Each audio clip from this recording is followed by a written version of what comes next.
माँ, तुम फिक्र मत करो। आज मुझे सेठ के घर काम करते हुए पूरा 1 महीना हो चुका है। आज मुझे सेठ पैसे दे देगा तो मैं जल्दी से आपकी सारी दवाइयाँ लेकर आ जाऊंगा। इतना कहकर किशन वहाँ से निकल पड़ता है। किशन एक सेठ के घर में काम करता था। उसी से वह अपनी और अपनी माँ की जीविका को चलाता था। अरे किशन, आज मन्ना की तबीयत कुछ ठीक नहीं है, इसलिए आज तुम ही बकरियां चराने के लिए ले जाओ। ठीक है मालिक, जैसी आपकी इच्छा। आज मैं ही बकरियां लेकर चला जाता हूँ।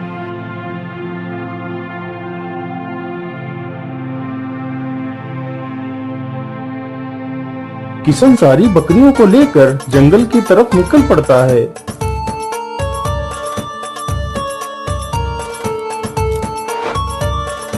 हाँ हाँ, यही जगह सही रहेगी। मुझे यहीं पर सारी बकरियां चरा लेना चाहिए। किशन वहीं पर सारी बकरियों को चराने लगता है और खुद एक पेड़ के नीचे बैठकर आराम करने लगता है। कुछ ही देर में किशन की आंख लग गई और वह सो जाता है। ओहो, कितने दिन हो गए लेकिन किसी मोटे जानवर का मांस नहीं खाया। पता नहीं आज मुझे कोई शिकार मिलेगा भी या नहीं। अरे ये क्या, यहाँ पर तो इतनी सारी बकरियां घास खा रही हैं।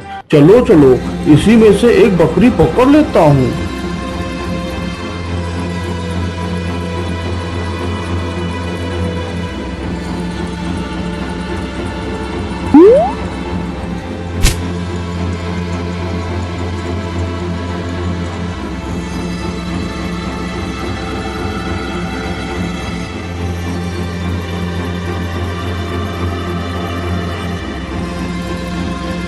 अरे ये क्या, इतना समय हो गया और मैं सोता ही रहा।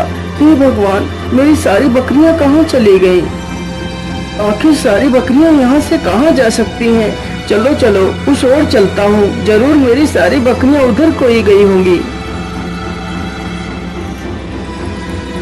अरे वो रही बकरियां। चलो चलो, जल्दी से बकरियों के पास चलता हूँ। 1 2 3 4 5। अरे ये क्या, बकरियां तो सिर्फ 5 ही हैं, जबकि मैं तो बकरियां 6 लेकर आया था। एक बकरी कहाँ गई? मुझे लगता है वह बकरी भी यहीं आसपास ही होनी चाहिए। चलो चलो, जल्दी से उस बकरी को ढूंढता हूँ।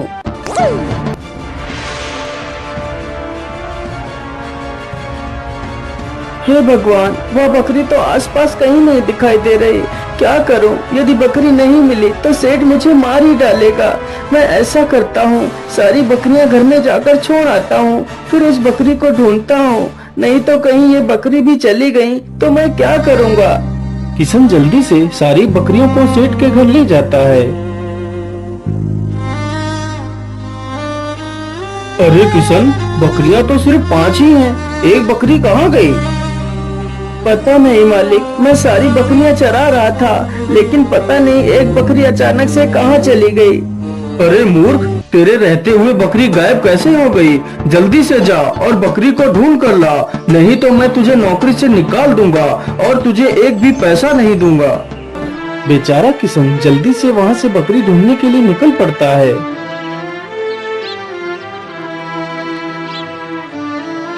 हे ऊपर वाले, मैंने बकरी को तो सब जगह ढूंढ लिया, लेकिन बकरी तो कहीं नहीं मिल रही। यदि बकरी नहीं मिलेगी तो सेठ मुझे नौकरी से तो निकाल ही देगा और मुझे एक पैसा भी नहीं देगा। पैसा नहीं मिलेगा तो मैं अपनी माँ की दवाई कहाँ से लाऊंगा? तो मेरी माँ मर जाएगी। ये सारी बातें सोचकर किशन निराश होकर एक पेड़ के नीचे बैठकर रोने लगता है। उसी पेड़ पर एक गिद्ध रहता था। अरे ये कौन है जो पेड़ के नीचे बैठकर रो रहा है? चलो चलो, इससे रोने का कारण पूछता हूँ।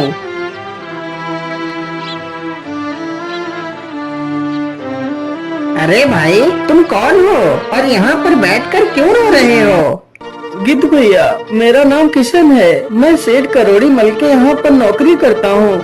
आज मैं जंगल में बकरियां चराने आया था। इस प्रकार किशन पूरी कहानी उस गिद्ध को सुनाता है। किशन की बात सुनकर गिद्ध चौंक जाता है। अरे भाई, मुझे लगता है तुम्हारी बकरी को वह दुष्ट राक्षस उठाकर ले गया होगा। अरे गिद्ध भैया, आप किस राक्षस की बात कर रहे हैं? मुझे तो कुछ नहीं पता है। अरे भाई, यहीं पास की गुफा में ही एक राक्षस रहता है। वह बहुत ही दुष्ट है। उसकी वजह से जंगल के सारे जानवर धीरे धीरे जंगल छोड़कर भाग गए हैं। वह बहुत सारे जानवरों को खा गया है। लेकिन गिद्ध भैया, अब मैं क्या करूं? अपनी बकरी को वापस कैसे लाऊं?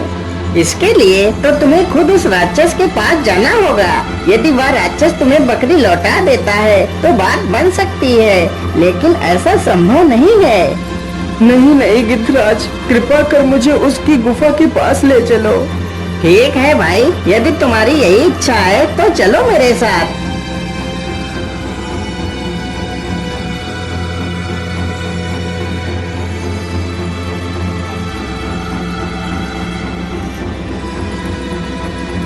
अरे भाई, यह वही गुफा है जिसमें वह दानव रहता है। ठीक है गिद्ध भाई, तुम्हारा बहुत बहुत धन्यवाद। अब मैं गुफा के अंदर जाता हूँ। इतना कहकर किशन गुफा के भीतर चला जाता है। यह सब देखकर गिद्ध हैरान था, आखिर उसके साथ क्या होने वाला है। पता नहीं बेचारे के साथ क्या होगा, वह दानव मानेगा या नहीं, लेकिन मुझे उसे अकेला छोड़कर जाने का बिल्कुल भी मन नहीं हो रहा है। चलो चलो, गुफा के अंदर चलकर देखता हूँ।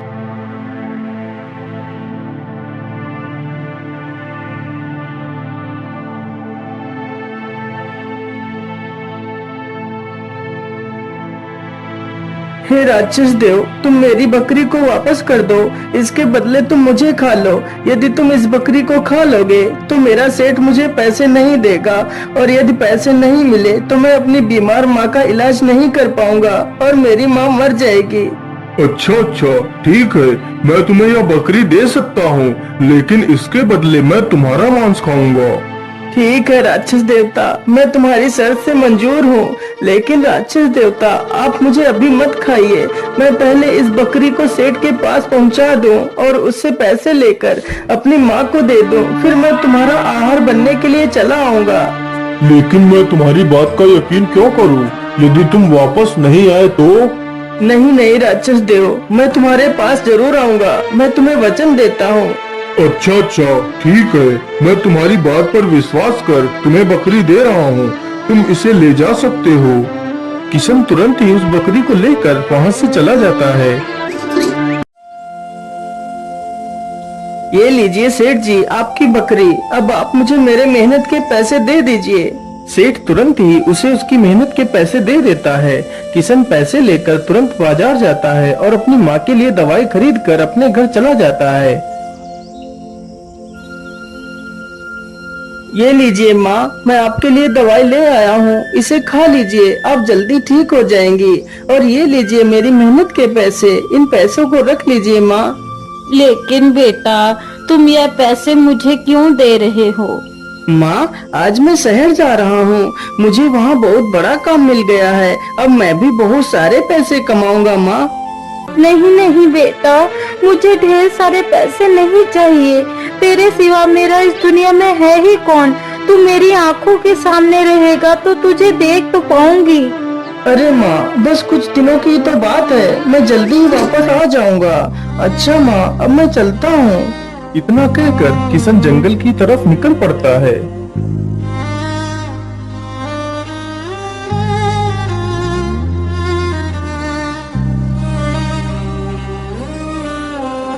अरे किशन भाई, तुम इधर कहाँ जा रहे हो? अरे गिद्ध भाई, मैं वापस राक्षस के पास जा रहा हूँ। अरे भाई, तुम ये क्या कह रहे हो? तुम राक्षस के पास फिर से जा रहे हो?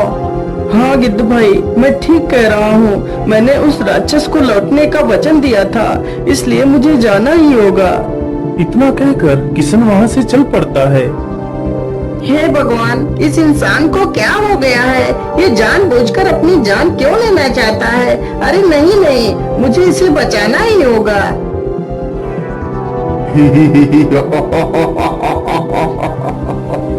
अरे वाह, तुम तो अपने वचन के पक्के निकले।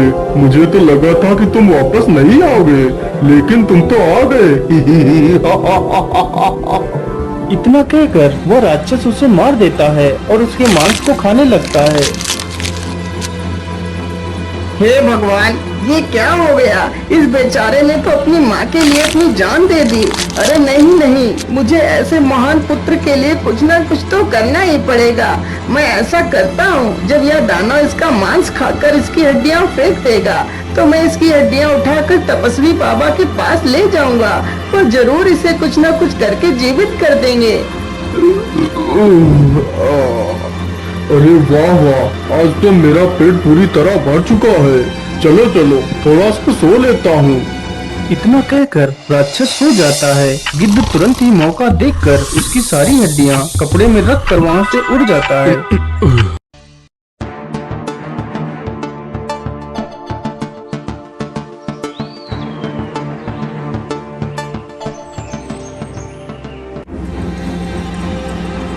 बाबा बाबा, आंखें खोलिए बाबा, मेरी सहायता करिए बाबा। क्या बात है गिद्धराज, तुम्हें क्या तकलीफ है? गिद्ध तुरंत ही साधु बाबा को पूरी कहानी सुना देता है। अब आप ही बताइए बाबा, इतने महान पुत्र की हम मृत्यु कैसे देख सकते हैं? हाँ गरुड़राज, तुम बिल्कुल ठीक कहते हो। ऐसे पुत्र तो सदियों की तपस्या के बाद ही मिलते हैं। मैं इसकी सहायता अवश्य करूँगा, लेकिन गरुड़राज, इसकी जान अब तुम ही बचा सकते हो। वो कैसे बाबा? मैं तो इसे मदद के लिए आपके पास लाया हूँ और मैं इसे कैसे बचा सकता हूँ? अरे गिद्धराज, तुम जल्दी से नीलगिरी पहाड़ी पर जाओ और उस पहाड़ी पर एक जादुई गुफा है। उस जादुई गुफा में अनेक प्रकार की बूटियां हैं। तुम्हें उनमें से अमृत बूटी को लाना होगा और उस बूटी का रस तुम्हें इस इंसान की हड्डियों पर डालना होगा, तभी यह लड़का पुनः जीवित हो पाएगा। लेकिन याद रहे, पहाड़ी पर जाते वक्त तुम्हें जितने भी अच्छे कार्य करने का मौका मिले तो तुम उन्हें बिना किसी स्वार्थ के उनका भला करते हुए जाना है, तो तुम्हें वह गुफा आसानी से बूटी दे देगी। ठीक है बाबा, अब मैं चलता हूँ। आप इन अस्थियों को यहीं पर रख लीजिए। इतना कहकर गिद्ध तुरंत वहाँ से उड़ जाता है।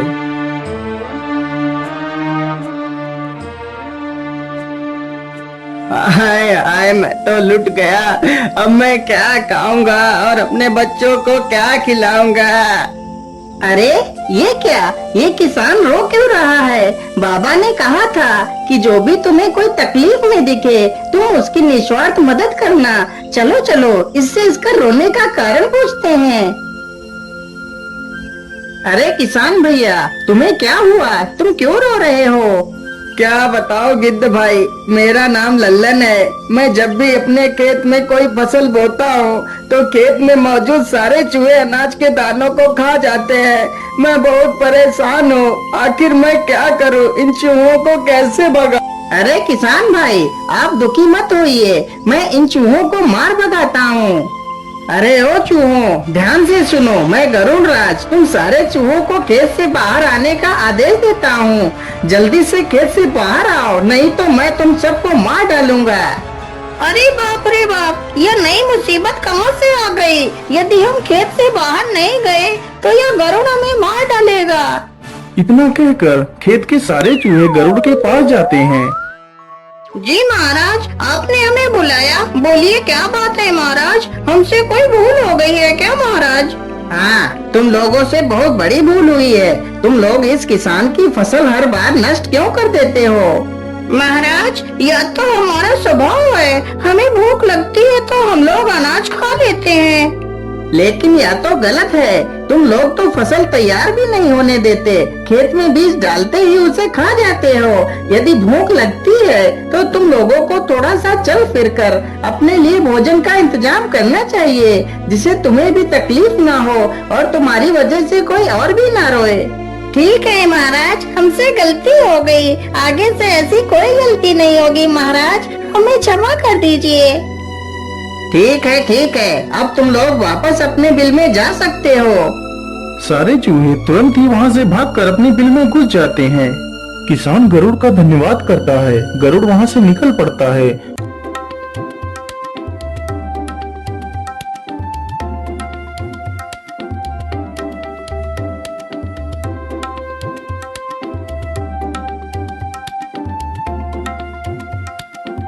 मुझे लगता है यह वही जादुई गुफा है जिसमें अमृत बूटी है। हे जादुई गुफा, मैं आपको प्रणाम करता हूँ। हे जादुई गुफा, मेरी सहायता करो। तुम कौन हो पुत्र और तुम्हें क्या सहायता चाहिए? हे गुफा, मैं यहाँ पर अमृत बूटी लेने आया हूँ। फिर गरुड़ राज अपनी पूरी कहानी उस जादुई गुफा को सुनाता है। हे गुफा, अब तुम ही उस मासूम की जान बचा सकती हो। अरे वाह, तुम तो कितने नेक दिल हो। तुम तो बिना किसी स्वार्थ के उस महान इंसान की मदद करना चाहते हो। मैं तुमसे बहुत प्रसन्न हूँ। तुम यहाँ से बूटी ले जा सकते हो। लेकिन माता, मुझे यह नहीं पता है कि आखिर अमृत बूटी कौन सी है। अब आप ही बताइए माता, मैं कौन सी बूटी लेकर जाऊँ? बेटा, जिस बूटी से पीले रंग का प्रकाश निकल रहा हो वही अमृत बूटी है। इतना सुनते ही गरुड़ राज गुफा में घुस जाता है।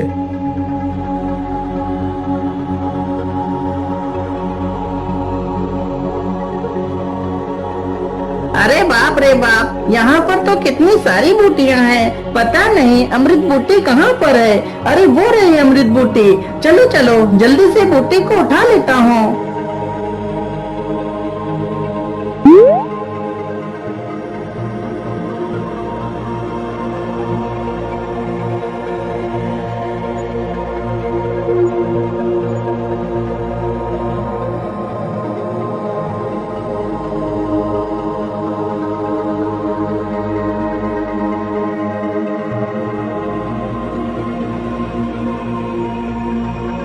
ये लीजिए बाबा, मैं अमृत बूटी ले आया हूँ। साधु तुरंत ही उस बूटी को पीसता है और उस बूटी का रस किशन की हड्डियों पर डालता है।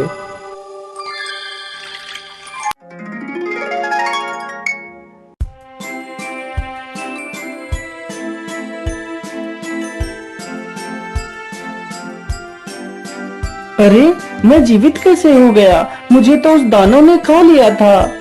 फिर वह साधु सारी कहानी किशन को बताता है। यह सुनकर किशन गिद्ध को अपने सीने से लगा लेता है। हे महान आत्मा, तुमने एक पक्षी होकर भी मेरी इतनी सहायता की। मैं तुम्हारा ये एहसान कभी नहीं चुका सकता। आज से तुम मेरे सबसे अच्छे मित्र हो। बेटा, इस गरुड़ ने तुम्हारी इतनी सहायता की है। अब तुम भी इस जंगल के सभी जीवों की रक्षा करो। उस दानव को मार दो। लेकिन बाबा, मैं उस दानव को कैसे मार सकता हूँ? इसका कोई उपाय बताइए बाबा। साधु तुरंत ही अपनी दिव्य शक्तियों से एक धनुष बाण मंगाता है। बेटा, ये लो धनुष बाण। तुम्हें उस राक्षस की पीठ पर यह बाण मारना है, तभी वह राक्षस मरेगा। ठीक है बाबा, अब मैं चलता हूँ। मुझे अपना आशीर्वाद दीजिए। अरे मित्र, मैं भी तुम्हारे साथ चलूंगा। फिर वह दोनों वहाँ से निकल पड़ते हैं। मित्र, पहले मैं जाता हूँ गुफा के अंदर। जब वह राक्षस मुझे खाने के लिए मेरे ऊपर हमला करेगा, तभी तुम मौका देखकर उसकी पीठ में यह बाण मार देना। इस प्रकार वह दानव मौत की नींद सो जाएगा। ठीक है मित्र, जरा ध्यान से जाना। तुम अपना ख्याल भी रखना। गिद्ध तुरंत ही गुफा में घुस जाता है। पीछे से किशन भी गुफा में घुस जाता है।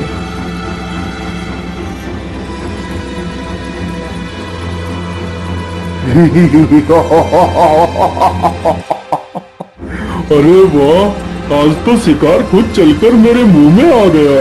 चलो चलो, आज तेरी हड्डियां चबा चबा कर खाऊंगा।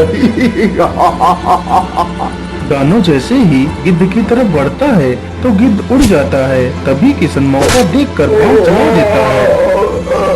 किसने मुझे तीर मारा है? मैं उसे जिंदा नहीं छोड़ूंगा। इतना कहकर दानव जमीन पर गिर पड़ता है और मर जाता है।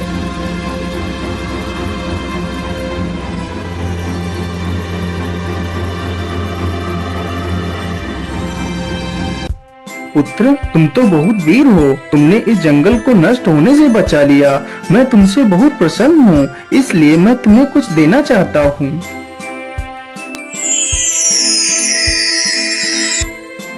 ये लीजिए बेटा, यह पोटली तुम घर जाकर खोलना।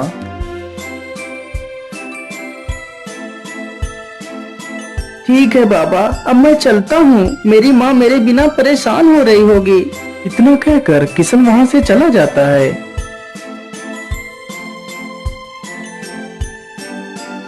माँ, ओ माँ, देखो मैं आ गया। तुम आ गए बेटा। तुम्हारे बिना तो जैसे मेरी जान से निकली जा रही थी। तुम्हें देखकर मेरी जान में जान आ गई। हाँ माँ, मैं आ गया हूँ। अब मैं तुम्हें छोड़कर कभी नहीं जाऊंगा। जरा देखता हूँ बाबा ने उस पोटली में क्या दिया था। जैसे ही किशन पोटली खोलकर देखता है तो उसमें सोने की ढेर सारे सिक्के मिलते हैं। यह देखकर किशन बहुत खुश हो जाता है और खुशी खुशी अपनी माँ के साथ रहने लगता है।